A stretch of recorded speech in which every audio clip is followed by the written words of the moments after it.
اعوذ باللہ من الشیطان الرجیم بسم اللہ الرحمن الرحیم ان اللہ یامرکم ان تؤدوا الامانات الی اہلها، اور یہ دو تین آیتیں نہایت اہم ہیں قرآن مجید کی۔ سارا اسلام کا سیاسی قانونی دستوری نظام اس میں ہے۔ ان اللہ یامرکم ان تؤدوا الامانات الی اہلها، پہلی بات تو یہ اللہ تمہیں حکم دیتا ہے کہ امانات سپرد کرو اس کے اہل لوگوں کو۔ فَإِذَا حَكَمْتُمْ بَيْنَ النَّاسِ أَن تَحْكُمُوا بِالْعَدْلِ، اور جب لوگوں کے درمیان فیصلہ کرو تو عدل سے فیصلہ کرو۔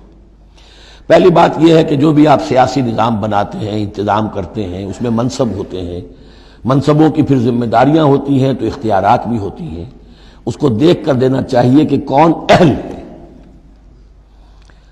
یہ کہ برادری کی وجہ سے، رشتہ داری کی وجہ سے، کسی کی دولت کی وجہ سے، کسی کے دھونس کی وجہ سے اگر آپ نے کیا تو خیانت کی ہے، پھر یہ امانت ہے۔ اس امانت کا استعمال صحیح ہونا چاہیے۔ عام معنی میں بھی امانت، جو بھی امانت کسی نے رکھوائی ہے اسے واپس لوٹانی ہے، لیکن یہاں یہ وہ معاشرتی زندگی اور جو بھی ایک اجتماعی زندگی کے جو اہم اصولوں کی حیثیت سے بات آ رہی ہے کہ ان تؤدوا الامانات الی اہلها، جو بھی اہل ہیں اس کی استطاعت اور اہلیت رکھنے والے۔ نمبر دو، جوڈیشری، وَإِذَا حَكَمْتُمْ بَيْنَ النَّاسِ أَن تَحْكُمُوا بِالْعَدْلِ۔ پہلی چیز ہے سیاسی نظام، کس کو امیر بناؤ، امیر المومنین بناؤ، کس کے لیے تم ہیڈ آف دی اسٹیٹ بناؤ، کیا کرو، وہ تو جو بھی نظام ہوگا پہلے تو یہ کہ وہ اہلیت کی بنیاد پر ہو۔ نمبر دو، جوڈیشری جو ہے وہ مضبوط ہو۔ اذا حکمتم بین الناس ان تحکموا بالعدل، جب لوگوں کے مابین تم فیصلے کرو تو عدل کے ساتھ کرو۔ ان اللہ نعم ما یعظکم بہ، یقیناً اللہ تعالیٰ یہ بہت ہی اچھی نصیحتیں ہیں جو تمہیں کر رہا ہے۔ ان اللہ کان سمیعا بصیرا، یقیناً اللہ تعالیٰ سب کچھ سننے والا، دیکھنے والا ہے۔ اب تیسری ہے لیجسلیچر۔ آپ کو معلوم ہے یہ تین پلرز ہیں ماڈرن سٹیٹ کے، چوتھا کہہ دیتے ہیں کہ پریس بھی چوتھا پلر ہے، یہ کہنے کی باتیں ہیں، اصل میں تو تین ہی ہیں، لیجسلیچر، جوڈیشری اور انتظامیہ، ایگزیکٹو۔ ایگزیکٹو کی پہلی آیت آ گئی، جسے اختیار دینا ہے دیکھ لو کہ اہل ہے کہ نہیں، عدلیہ، اور اب تیسری بات لیجسلیچر۔ لیجسلیچر کے اصول کیا ہوں گے؟ یا ایھا الذین آمنوا اطیعوا اللہ واطیعوا الرسول، اے اہل ایمان اطاعت کرو اللہ کی اور اطاعت کرو رسول کی۔ یعنی کوئی قانون اللہ اور اس کے رسول کی منشا کے خلاف نہیں بنایا جا سکتا۔ یہ ہمارے دستور میں بھی لکھا ہوا ہے، no legislation can be done repugnant to the Quran and the Sunnah. لیکن یہ جو میں آج کل کہہ رہا ہوں کہ یہ منافقت کا پلندہ ہے کہ اس کی کوئی ضمانت نہیں، اس کی ایگزیکیوشن کی، امپلیمنٹیشن کی کوئی اسکیم موجود نہیں، لکھا ہوا ہے اوپر۔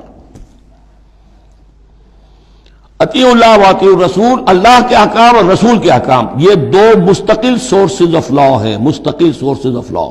منکرین سنت کی یہاں نفی ہوتی ہے۔ وَأُولِي الْأَمْرِ مِنْكُمْ، اور اپنے میں سے اولو الامر کی بھی اطاعت کرو۔ لیکن یہاں جو عجیب بات ہے وہ یہ ہے کہ تین کی اطاعت آئی، اللہ کی، رسول کی، اولی الامر کی، دو کے لیے اطیعوا، تیسرے کے لیے نہیں ہے۔ یا تو یہ بھی ہو سکتا تھا کہ اطیعوا ایک مرتبہ آ جاتا اور تینوں کو کور کر جاتا، یا ایھا الذین آمنوا اطیعوا اللہ والرسول واولی الامر منکم، تینوں برابر ہو جاتے۔ یا اطیعوا تیسری مرتبہ بھی آتا، یا ایھا الذین آمنوا اطیعوا اللہ واطیعوا الرسول واطیعوا اولی الامر منکم، نہیں، دو کے ساتھ ہے، تیسرے کے ساتھ نہیں۔ اولو الامر جو ہو، ایک شرط واضح ہو گئی، تم میں سے ہونے چاہیے، مسلمان ہو۔ غیر مسلم کی حکومت کو ضمن ریکنسائل کرنا اللہ سے بغاوت ہے، ریکنسائل کرنا۔ اولو الامر منکم، مسلمان تو ہونا کم سے کم۔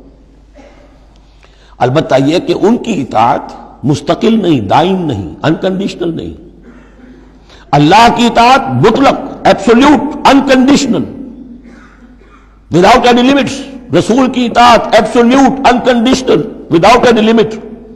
لیکن اولی الامر کی اطاعت ہوگی اللہ اور اس کے رسول کی اطاعت کے تابع۔ جو حکم لائے اسے بتانا ہوگا، میں کتاب و سنت سے کیسے اس کا استنباط کر رہا ہوں، وہ اسے ثابت کرنا ہوگا کہ یہ کتاب و سنت کے خلاف نہیں ہے، کم سے کم یہ ثابت کرنا ہوگا۔ یہ ہے فرق۔ اسی پر لیجسلیشن ہو سکتی ہے جدید، جتنی بھی مشینری ہے لیجسلیٹو، وہ کانگریس ہو، وہ پارلیمنٹ ہو، مجلس ملی ہو، قانون سازی کرے۔ ہاں، ریپگننٹ to the Quran and the سنہ نہیں ہو سکتی، بات ختم ہو گئی۔ فَإِن تَنَازَعْتُمْ فِي شَيْءٍ، پھر اگر تمہارا کسی معاملے میں جھگڑا ہو جائے. اولو الامر کہتا ہے میں تو اسے اسلام کے تقاضا صحیح سمجھتا ہوں، آپ سمجھتے ہیں نہیں تم غلط کہہ رہے ہو، کہاں جائیں اب؟ فَرُدُّوهُ إِلَى اللَّهِ وَالرَّسُولِ، لوٹا دو اسے اللہ اور رسول کی طرف. یعنی اب یہ کہ جو بھی اپنی بات ثابت کرنا چاہتا ہے اسے اللہ اور اس کے رسول سے دلیل لانی پڑے گی، میری پسند، میرا خیال، میرا نظریہ نہیں، اللہ اور اس کے رسول کے بعد.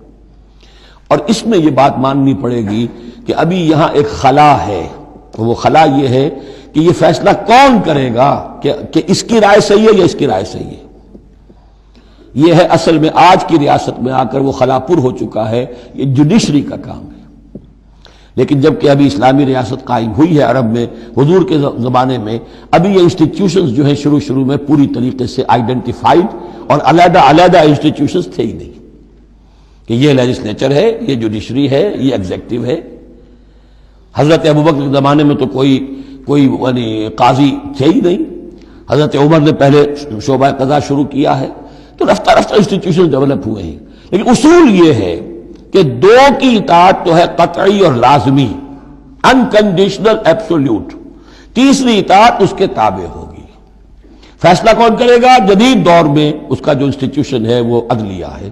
وہاں ہر شخص جائے، اپنی دلیل دے، علماء جائیں، عوامی جائیں، جو چاہیں جائیں، سب وہ جو جا کر دلائل دیں، لیکن وہاں سے فیصلہ ہو جائے گا کہ واقعتاً یہ ریپگننٹ ہے یا نہیں.